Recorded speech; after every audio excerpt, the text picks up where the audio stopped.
புரட்டாசி 3வது வாரம் சனிக்கிழமை பெருமாள் கும்பிட்டாச்சுங்க. இங்கே பாருங்கள் பரீட்சித்த சாமி கும்பிட்டு பாயாசம் குடிக்கிறத அவங்க நானம்மா பாயாசம் முந்திரி எல்லாம் பொறுக்கி கிண்ணத்தில் போடுறாங்க. அழகாக அள்ளி சாப்பிட்றான். இங்கே எங்கள் வீட்டுக்காரி இக்கிதா எல்லாரும் வடை பாயாசம்னு விருந்து சாப்பிட்றாங்க. பெருமாள் பேரை சொல்லி நாங்கள் நல்லா சாப்பிட்டோங்க.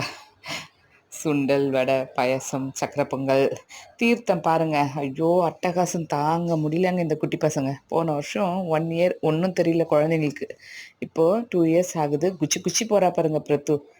தீர்த்த சொம்ப விடலைங்க. அவங்க நானம்மா கிட்டேருந்து வாங்கி நக்கிறான் பாருங்க. 1 வாட்டி கொடுத்தாங்க, 2 வாட்டி கொடுத்தாங்க, 3 வாட்டி கொடுத்தாங்க. அது 5 ஆச்சு 10 ஆச்சு. தீர்த்த சொம்பு பூஜை ரூமுக்கு போக விடலை. வேணும் வேணும் வேணும்னு அந்த துளசி தீர்த்தத்தை அவ்வளோ அழகாக வாங்கி குழந்தைங்க குடிக்கிறாங்க.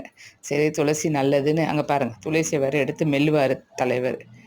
ஓகே, சந்தோஷமாக பெருமாள் கும்பிட்டாச்சு, நாமம் போட்டாச்சு. குழந்தைங்களும்